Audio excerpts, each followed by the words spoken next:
C'est un endroit déserté tout au nord de la planète. Un royaume de glace plongé dans la nuit polaire 4 mois par an. Sous les étoiles scintillantes du pôle, seuls les ours blancs semblent trouver cette terre accueillante. Pourtant, c'est là, sur cette banquise, et dans le grand froid des froids, que vivent France, Eric et la petite Léonie, et leurs 3 chiens, Yin, Frost et Imiak.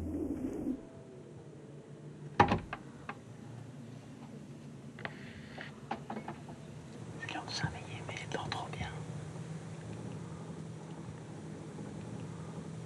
T'as vu comme elle a la joue rouge?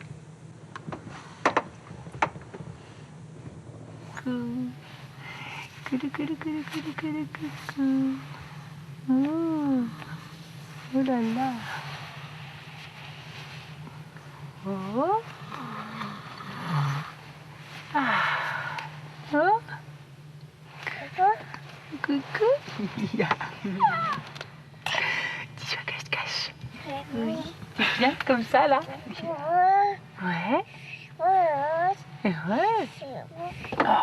Alors. Ah. Combien il fait dans ta cabine? Ah bah il fait -3, dis donc, il fait pas si chaud. Ah oui, papa, il a déjà papa. D'accord? On va d'avoir froid.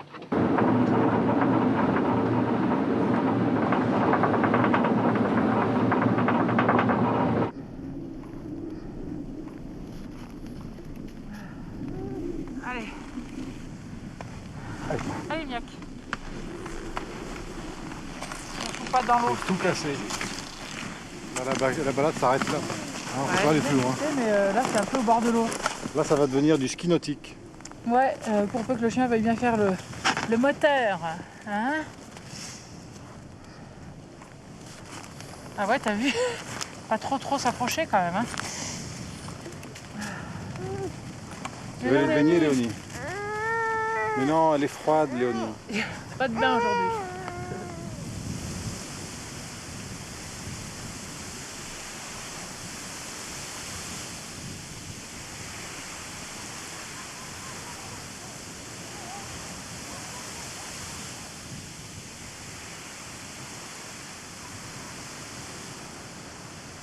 C'est entre la meringue et les îles flottantes, ce truc. T'as vu l'assiette un peu? Oh, regarde, c'est onctueux ça, là. Oh là là. Il y a dû y avoir vraiment du mauvais temps au large. Hein. Ouais. Parce qu'il y a 3 jours, je travaillais sur la banquise qui n'existe plus, là. Et à perte de vue, je voyais de la banquise, quoi.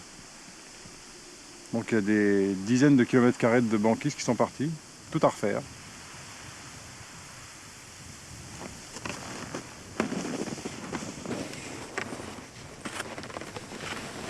J'ai l'impression.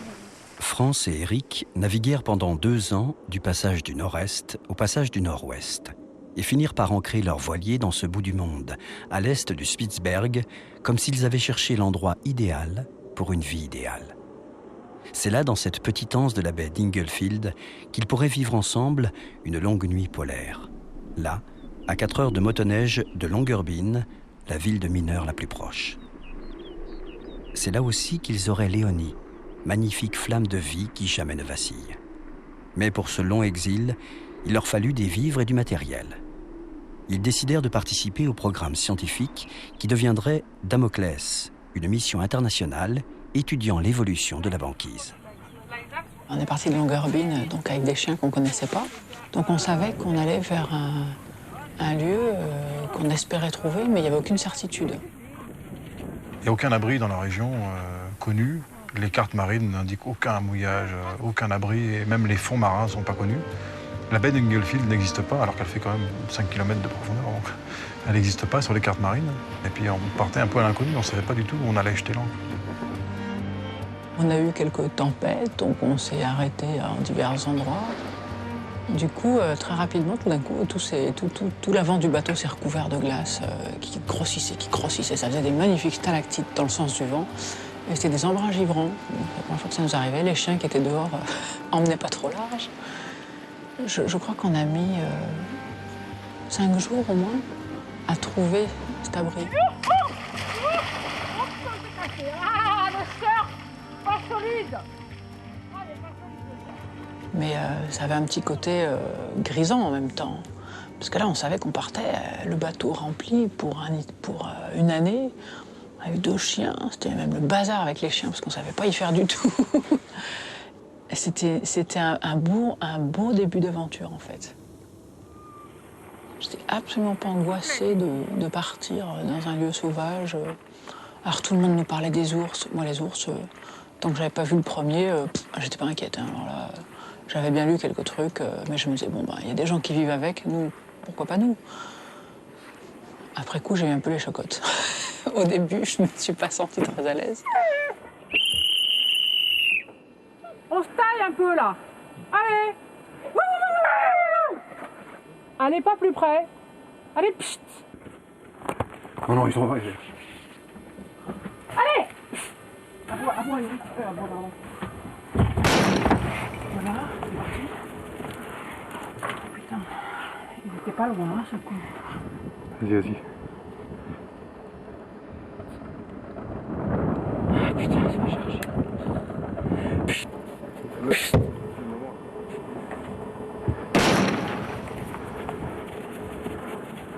Quelle trouille on a eu.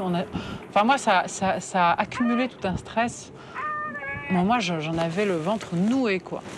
Et j'en avais mal au ventre à chaque fois qu'on sortait parce que j'avais la trouille.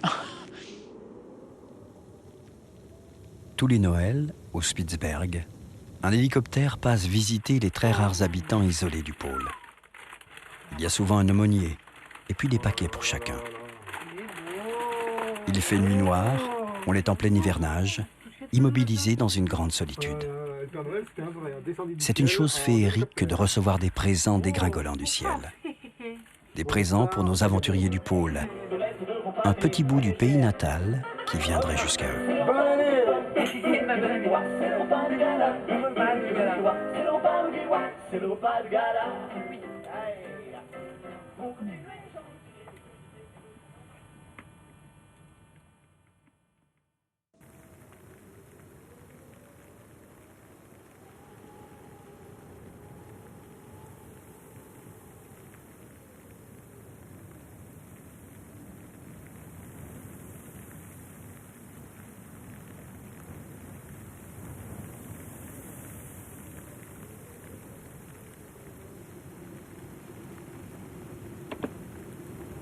Avant de rencontrer Eric, France était étudiante aux Beaux-Arts à Marseille.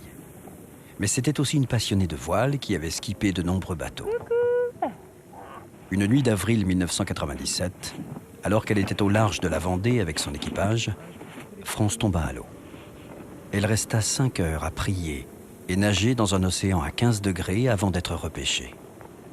De cet événement miraculeux, France tira une grande force, qui décupla encore sa conscience de vivre chaque instant comme s'il était le bien le plus précieux et le plus doux qui soit.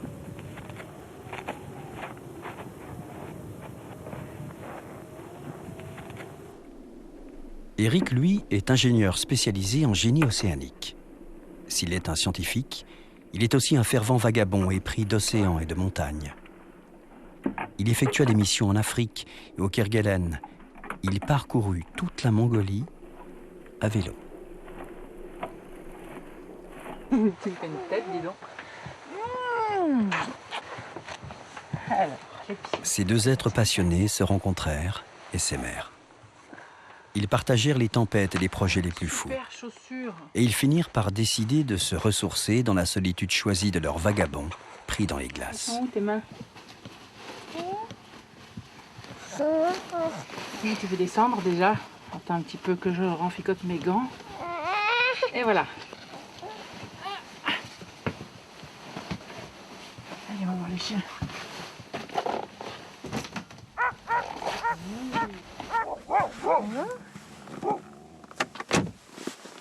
Voilà. Alors, Guine, on va voir les chiens. Donc, la première année, on avait 2 chiens. Et puis on s'est rendu compte qu'un chien, c'est non seulement un signal d'alarme, mais c'est un formidable compagnon. Mais c'est une famille à 6. C'est pas une famille à 3 avec 3 chiens. Ils sont dehors, ils vivent leur vie. Nous, quand on va dehors, même si on a un peu froid ou quoi, on voit ces animaux qui sont tellement adaptés à leur milieu qu'ils nous font la leçon. Puis il y a une vraie complicité. Frost, c'est sûr que c'est le plus joueur, c'est aussi le plus tir au flanc. Il n'a pas peur des ours, mais il va attendre un peu le dernier moment avant de prévenir. Il mange un peu moins que les deux autres. Lynn, par contre, c'est le plus câlin, toujours à demander des caresses. Par contre, c'est le plus costaud et c'est le plus froussard. Il n'aime pas du tout les ours, lui, il se met dans sa niche direct. Donc quand on le voit rentrer dans sa niche, on sait qu'il y a de la visite. Et Imiak, il est donc un peu plus jeune, et c'est lui qui prévient le mieux des ours. Parce que lui, dès qu'il voit un ours, il aboie, il a un aboiement assez spécial, dans ce cas-là, qu'on reconnaît tout de suite par rapport à un autre aboiement. Et puis, il y a Vagabond, le bateau acheté par Eric il y a de cela 10 ans. Un bateau conçu tout spécialement pour la navigation polaire. Un bateau qui ne peut pas être broyé par les glaces.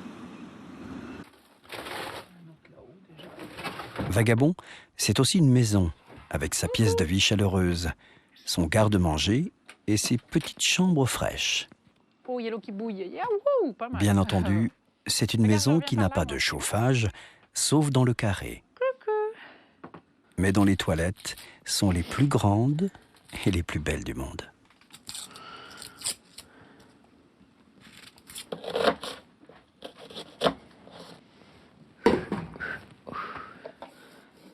Ça glisse, hein? Ouh, ça glisse. Je prépare le dîner. Ouais, ça va. Ça gambade. Qu'est-ce que t'as trouvé? Il faut que j'aille rechercher du lait, moi. Mais waouh! Tiens, c'est le dernier truc de lait. Il va falloir aller faire un peu de spéléo dans le parc batterie. C'est pas une bonne idée. Bientôt. Oh là là, là, la vue. Regarder. Attends. Et vite, je me dépêche, Oh, bah oui.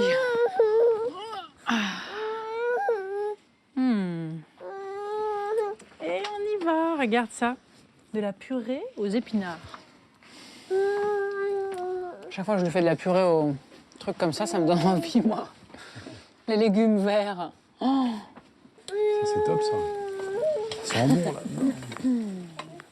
T'as vu? Qu'est-ce qu'il fait, papa? Il va chercher. France et Eric organisent cette drôle de vie à bord. Le ravitaillement se fait une fois par an, ou lorsqu'il y a des visites entre mars et juin. Il faut des céréales, des aliments secs, et même 100 kilos de chocolat pour Eric. On met la petite cagoule. Tout est entreposé dans les soutes de Vagabond et dans un gigantesque congélateur. Car le froid dehors n'est pas fiable. Il peut passer en quelques heures de moins 30 à moins 3 degrés. Bonne nuit, papa. Ouais. Et bonne nuit. Et regarde, tous les chiens, ils font déjà dodo. À ton tour. Ah ben oui.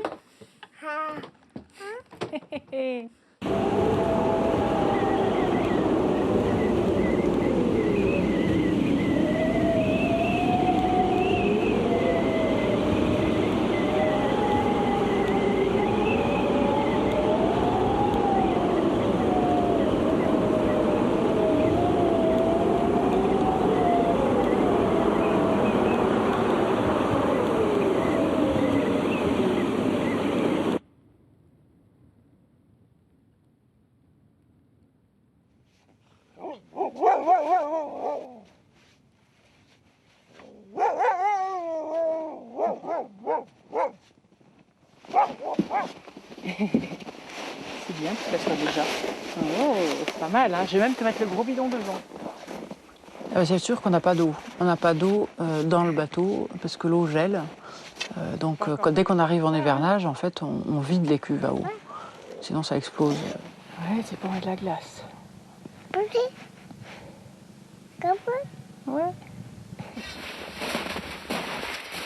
Donc on va casser de la glace pour trouver de l'eau, pour faire fondre la glace et pour avoir de l'eau. Donc c'est quand même un effort. Donc l'eau, on y fait, c'est quelque chose de précieux.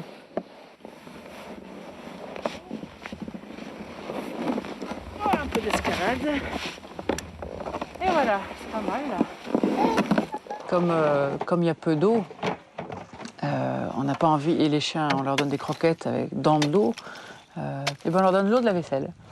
C'est-à-dire qu'ils ont le menu, ils connaissent le menu du jour, Et on se paye le luxe de faire la vaisselle à l'eau douce et à l'eau chaude, ce qui nous évite en plus d'avoir besoin de produits vaisselle. Quand on a fini la vaisselle, on met ça dans un seau et puis après, c'est cette eau-là qui va dans les seaux à croquettes des chiens. Ils sont ravis, ils sont ravis. Un jour, c'est curry poulet, le lendemain, c'est une petite odeur de poisson. On y ajoute aussi de l'antifrice parce que, après tout, hein, ils ont une sale haleine. Et ça ne les dérange pas.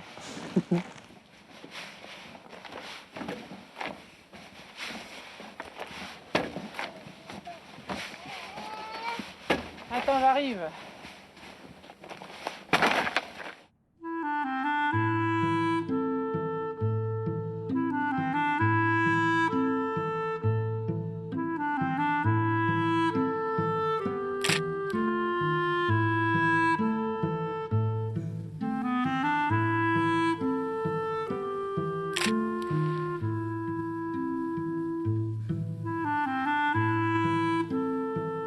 Chaque jour, Éric s'acquitte avec plaisir de sa mission pour Damoclès.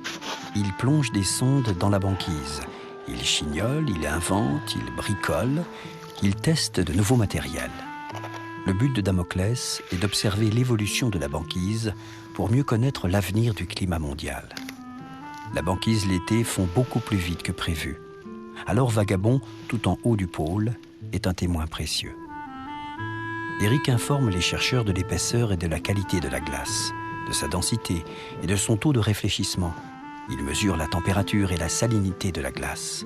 Il observe les courants marins qui passent sous la banquise. Il recueille toutes ces informations grâce aux sondes et aux radiomètres. Elles sont téléchargées sur l'ordinateur de Vagabond et transmises à des chercheurs à Paris. Pour moi, c'est que ces manies passent aussi plusieurs choses que j'aime bien. C'est d'une part être dehors, et ensuite des nuances, des variations qui sont nouvelles et qu'on découvre vraiment à chaque fois. Et quand on fait le point avec les chercheurs concernés par chacune des manips, avec les observations qu'on a pu faire, on les voit eux aussi découvrir des choses qu'ils ne savent pas expliquer tout de suite. Et ça, c'est quand même un côté qui est très fascinant, qui est très intéressant.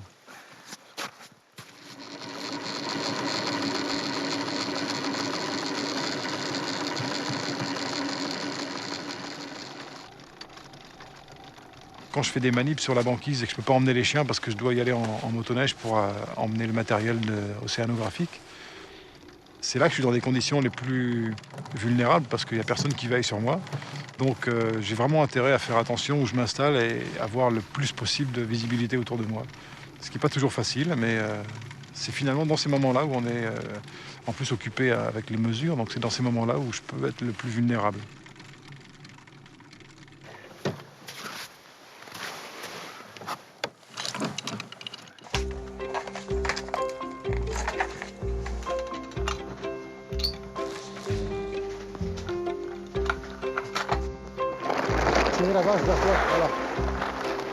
Avec leurs gros ballons rouges, si saugrenus dans le ciel pur du pôle, France et Éric enregistrent la vitesse du vent, la température et la pression de l'air. Il faut non seulement savoir ce qui se passe sous la banquise, mais aussi ce qu'il advient loin au-dessus. Ils s'en foutent. Tu t'en fous complet, toi, hein? Ouais, la science ici, c'est ludique plutôt. Bon, en plus, moi, je suis la petite main d'Éric, voilà. Parce que lui, avec la rigueur qui le caractérise, en fait, il se rend bien compte de tout ce qui peut poser problème dans les manips, là, brancher avant, après faire ceci. Alors que moi j'exécute, hein, dans l'ordre qu'on me dit.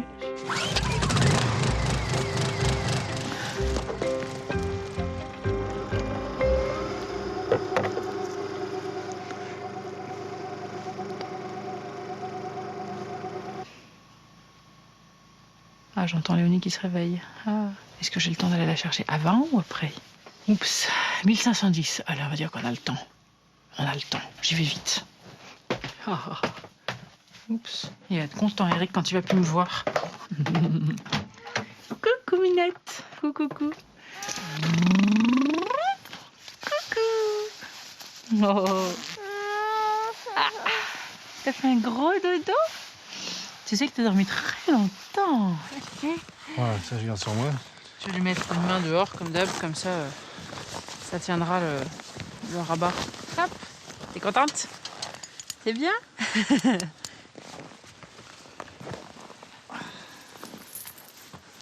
Voilà. C'est bien. C'est bien les chiens. C'est bien. Allez. Voilà.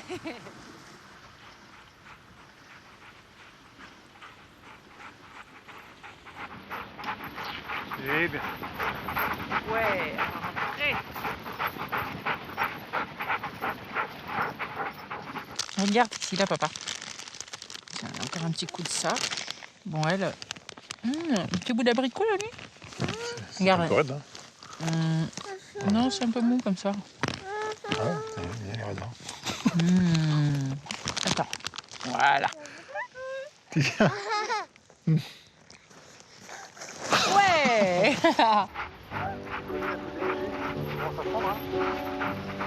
C'est bien les chiens.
Ils ont froid, les chiens.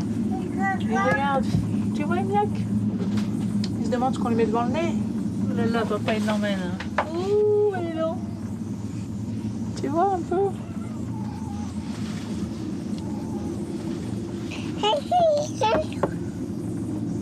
Regarde, les pauvres chiens, regarde, il y a un gros courant d'air.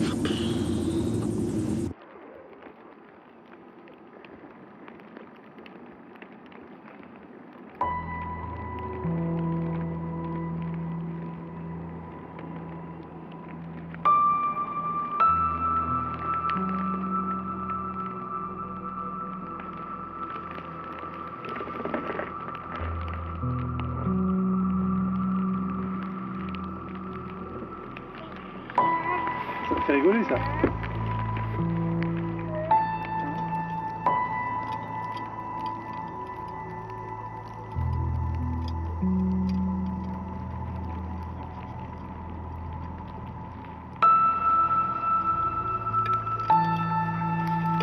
Voilà.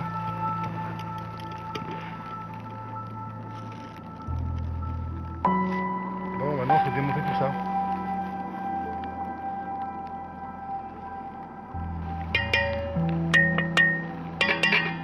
On devrait mettre des cloches comme ça aux ours, on les entendrait arriver.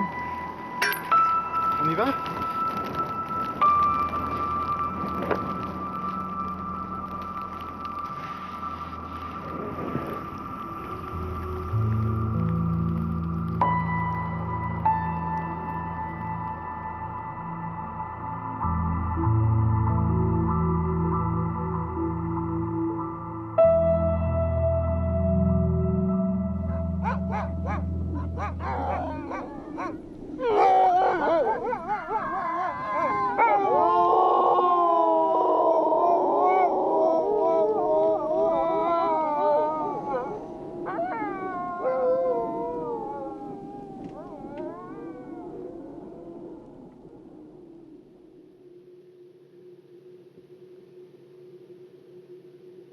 De novembre à février, Vagabond est plongé dans la nuit polaire et l'isolement.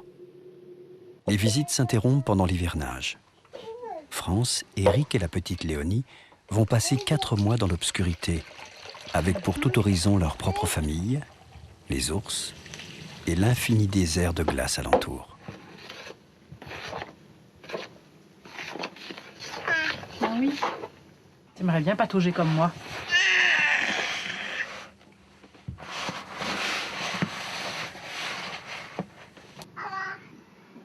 Avant de s'installer au Spitzberg et pour se familiariser avec leurs nouveaux voisins, France et Éric participèrent à un stage ours. Ils ne pouvaient soupçonner que la population des ours polaires était aussi importante. Finalement, ils n'étaient pas seuls sur leur banquise. En 5 ans, 500 ours traverseraient leur vaste jardin de glace. C'est bien, Ignac. C'est bien, les chiens.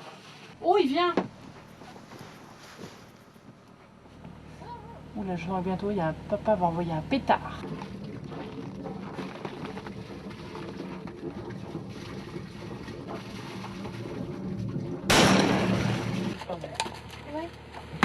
On a prêt pour le suivant. On les embrasserait, ces nounours, tellement ils sont beaux. Hein. Tu vis pas dans l'angoisse, toi? Allô? Eh ben, il y en a qui font même le tour du bateau. D'ailleurs, il y a 2 jours, Eric était en balade avec les 3 chiens et moi, je me suis fait réveiller par les pas d'un ours. Il avait vraiment fait le tour du bateau, mis les pattes de devant sur le bateau. Mais bon, une petite gueulante et puis un coup de phare et puis ça les effraie. Donc ça va pas mal quand même.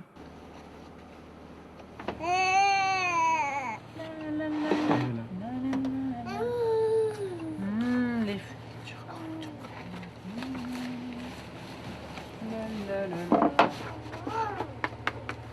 Ouf.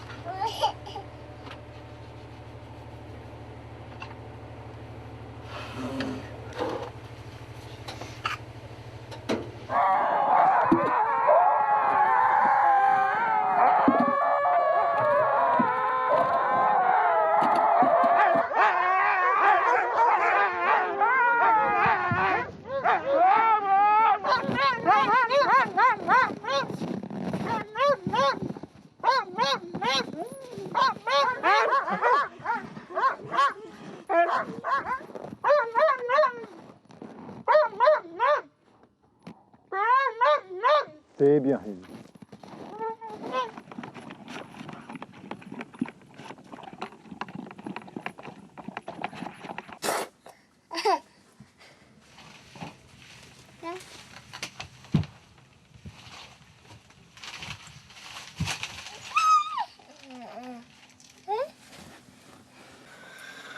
Bon, allez.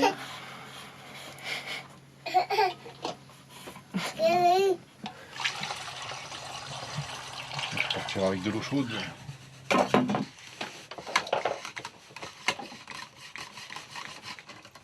Un peu d'huile. Voilà.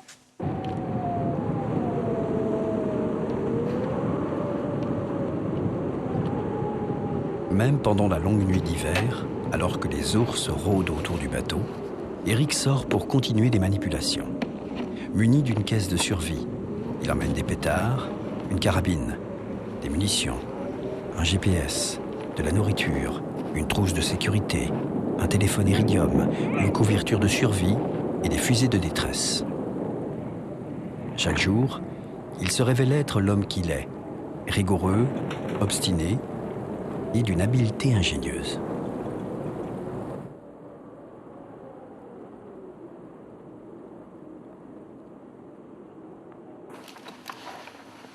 C'est le phoque qui voit la mouette et qui la regarde et dit donc j'aimerais bien voler comme toi. Oh. Alors il essaye de se rouler par terre, avec ses petits ailerons, et il n'arrive pas du tout à voler. Alors la mouette elle ricane, elle s'en va. Oh, c'est triste. Alors regarde, il va dans l'eau et il voit un dauphin. Il dit tiens mais moi aussi je sais sauter comme ça dans l'eau. Ah super. Et alors là les autres animaux, eh ben ils disent dis donc ce petit phoque, hein, t'as vu il saute vachement bien dans l'eau.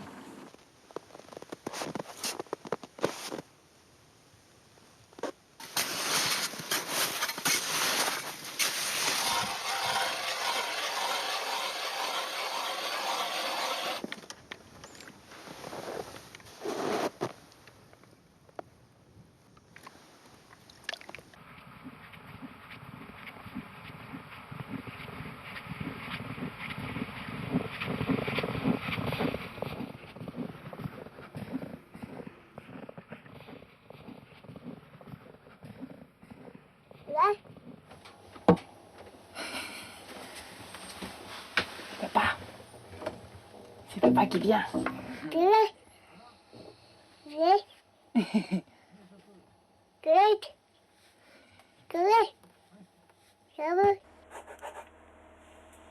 J'ai rencontré Eric Salon Nautique 99. Moi, il m'inspirait, ce gars-là.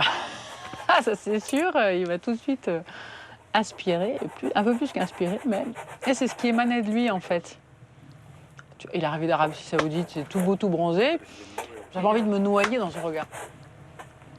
Et Eric, il inspire la solidité, il est volontaire, on sent que c'est quelqu'un qui va pas lâcher le morceau, quoi. S'il a une idée, il va y aller. Je lui trouvais un regard plein de gentillesse, de bonté en même temps. Et moi, j'aime bien les gens gentils, alors je fondais, moi. J'étais tombée folle amoureuse que lui, il n'avait pas remarqué du tout, il était amoureuse. Oh, quel malheur. Je ne sais pas comment dire. C'est détresse, c'était dur. De quoi? Dans la partie 2, là, au chapitre 1, apprendre à vivre la nuit. De nuit, donc. Hein. La neige qui tombe doucement nous empêche de discerner, à 11h ce matin, la faible lueur qui caractérise encore le milieu de journée. Son rideau blanc ajoute une sensation de flottement, comme dans la ouate. Tandis que leur machine et Frost, qui fait des boucans dehors, là, heureuse de constater que le harnais de Frost fini de confectionner la veille lui va bien, Eric achève de préparer le matériel dans la poulka.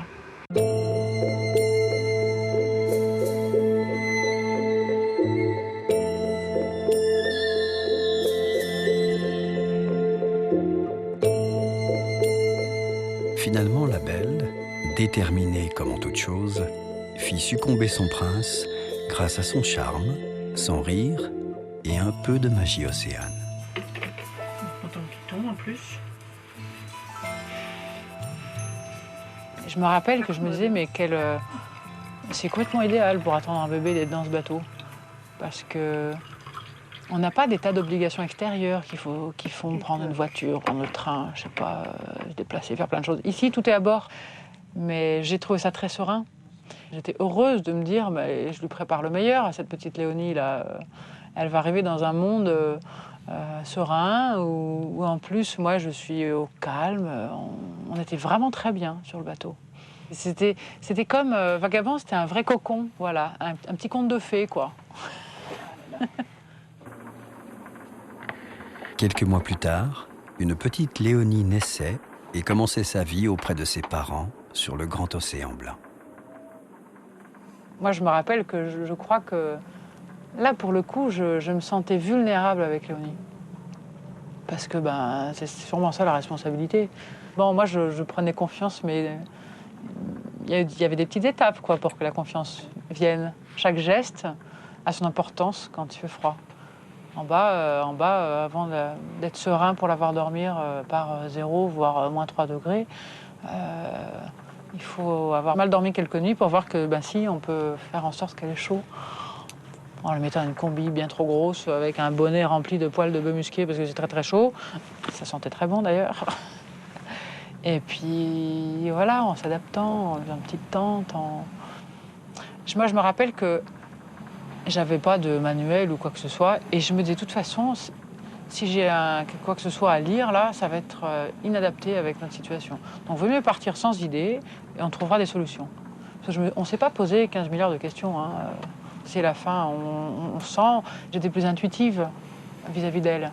Et du coup, je pense que l'intuition entre une mère et son enfant, ça peut qu'aider à faire que ça se passe bien. Le bonheur, non? Pour une petite fille.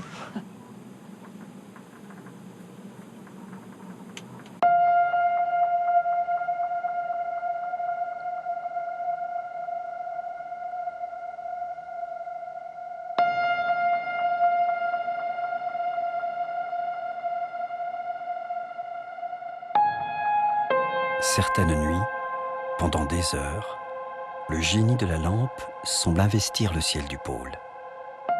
Une aurore boréale fait la grâce d'envahir Inglefield de son étrange magie.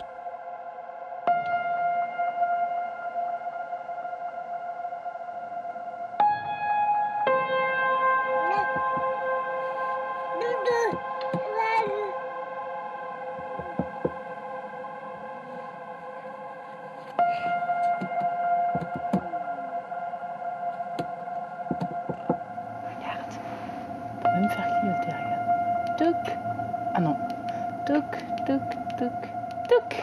Oh, qu'est-ce que c'est que ça? Oh ben ça alors.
Une nuit, France et Eric sont réveillés brutalement par d'étranges craquements tout autour d'eux.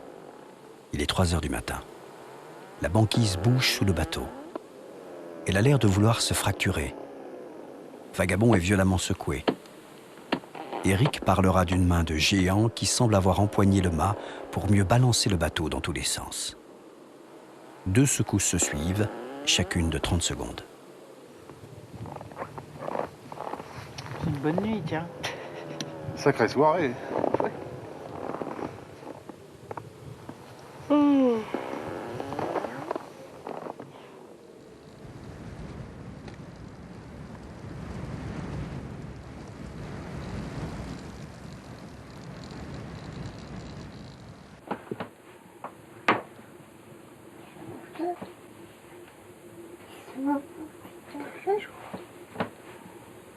Il fait beau là-bas.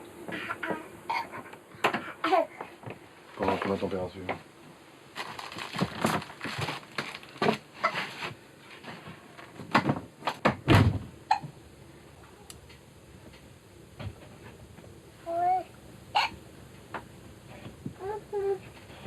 Donc dehors il fait -10, -4. Attends, si tu me fais un stylo, je peux pas écrire, tu vois. Regarde, voilà. Il n'y a pas de vent. Il y a plein de nuages. Pas de neige. Puis, allez, on va mettre bonne visibilité. Tiens, prêt? Tu m'aides à tenir la règle, vas-y.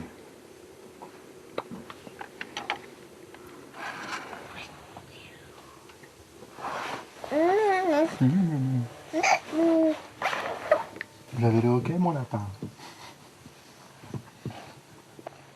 Voilà.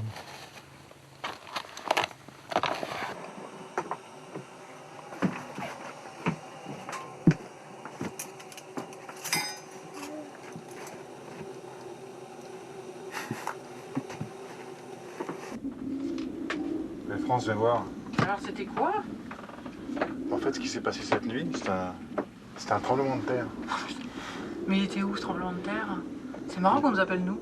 Et ben parce qu'on est les plus proches. Ah ouais. Ils ont dû chercher, c'était une journaliste d'un canard norvégien qui m'appelait d'un institut de sismologie de Norvège. Ouais. C'est le plus fort séisme qu'ils ont jamais enregistré au Norvège.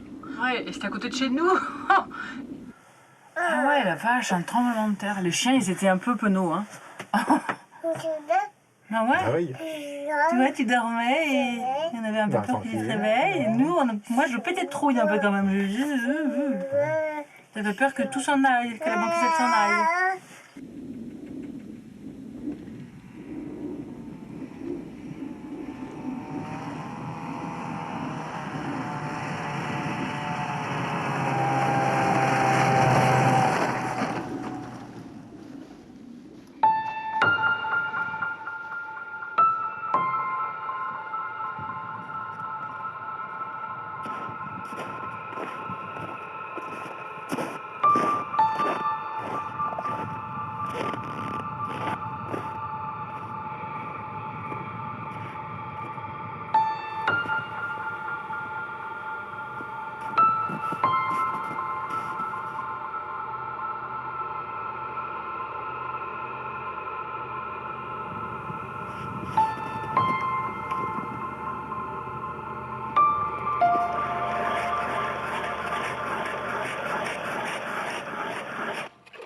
l'élément clé en fait, de nos hivernages répétés ici, c'est la banquise.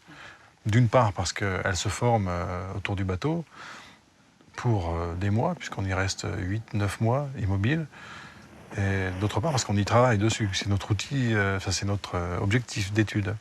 Donc le fait de se sentir utile, c'est notre première motivation.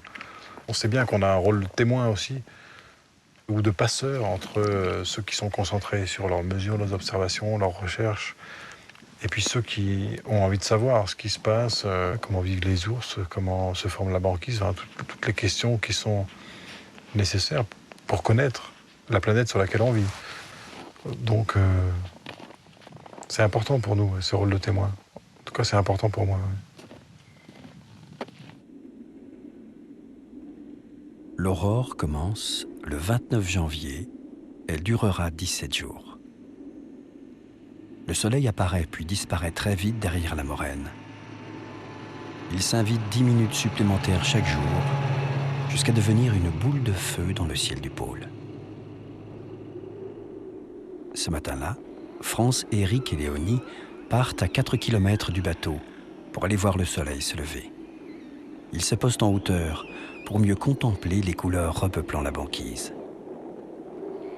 Mais, au lieu du retour du soleil, France et Eric découvrent une banquise de nouveau fracturée. Ça bouge là où t'es, on dirait. Ça bouge, ouais. Il y a des fractures, on voit à travers. Ah ouais. Ça fait un potin d'enfer.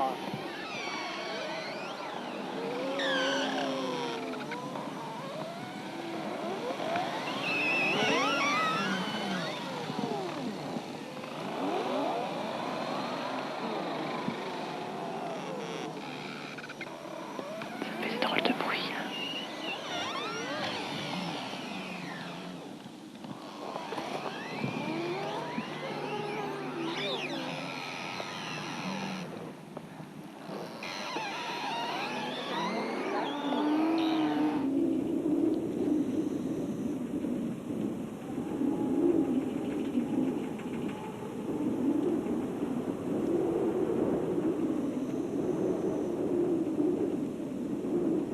Et le retour du jour, et le retour du soleil en particulier, ce qui est terrible, c'est qu'en hivernage, pendant la nuit polaire, on oublie complètement ce que c'est que la lumière du soleil. Mais surtout, on l'attend. Je ne pensais pas qu'on ressentirait une telle émotion. Et après, c'est drôle parce que c'est toute une période en fait. On sait que le soleil apparaît à l'horizon. Ensuite, le soleil il va arriver dans notre petite baie. Il va toucher l'eau du mât. Ah. Puis alors, le premier rayon de soleil dans le bateau, c'est pareil, on le guette. Et on redécouvre les couleurs, on redécouvre le glacier, c'est extraordinaire. Ça fait longtemps que t'as pas eu le soleil sur le visage, Minette.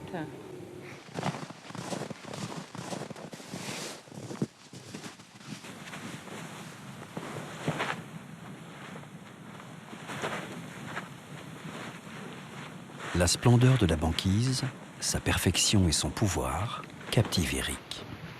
Il s'applique, dès que le temps le permet, à photographier le paysage qui les entoure. Il se défend de toute velléité artistique. Il parle de reportage, de démarche scientifique et du désir de retranscrire les nuances infinies de son environnement.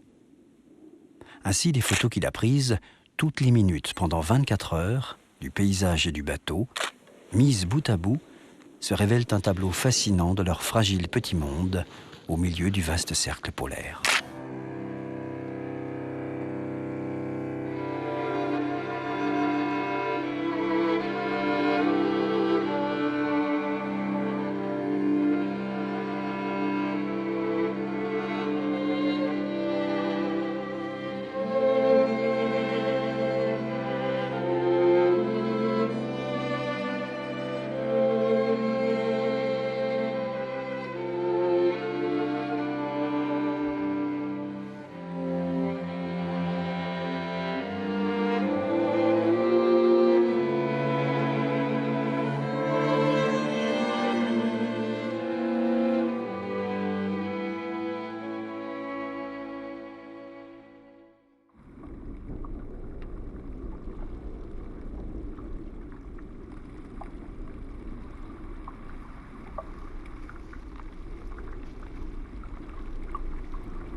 Le jour est enfin là. Le soleil illuminera sans arrêt le pôle pendant presque 6 mois. Les ours vont se rapprocher pour chercher des phoques entre les plaques de glace. Et le bateau va être libéré. Vagabond va pouvoir reprendre possession de son nom et de l'océan. La débâcle est un mélange d'impatience et de nostalgie, si je peux dire. Au moment où on part, on regrette presque déjà cette baie privilégiée où on est chez nous, où la vie qui devient de plus en plus intense. Fin juin, début juillet, les populations d'animaux sont de plus en plus fréquentes autour du bateau. Donc quand on part, c'est aussi la vie qui explose et on a l'impression de quitter quelque chose à son moment le plus intense. Donc c'est à la fois une impatience de pouvoir naviguer et quelques regrets de partir à ce moment-là. Et il y a une chose qu'on attend, c'est les ours. Parce que tout d'un coup, il n'y a pas un ours de temps en temps, il y en a quelquefois 12 en même temps visibles du bateau. Et c'est assez fabuleux, c'est assez extraordinaire. Donc pour ça, c'est un moment assez incroyable.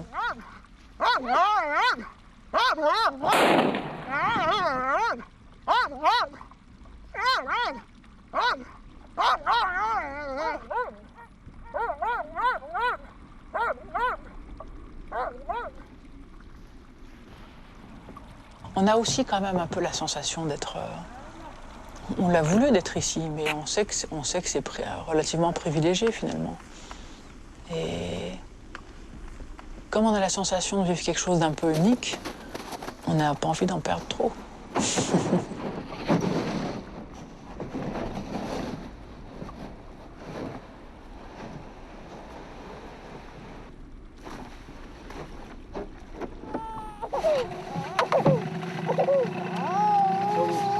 Relâche. Alors, faire un promenade.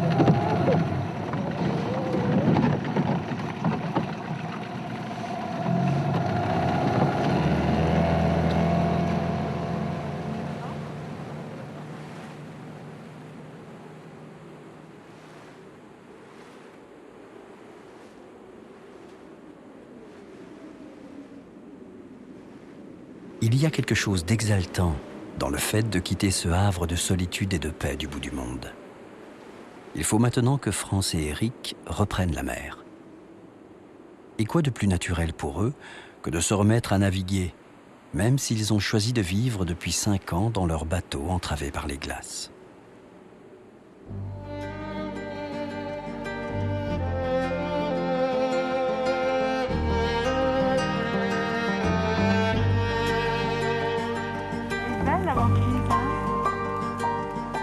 Ils reviendront après l'été et se réinstalleront encore une année avec la petite Léonie.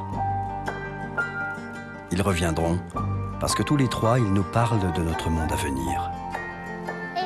Ils reviendront parce que leur rôle de témoin et de passeur est capital au milieu de ce monde en constante métamorphose.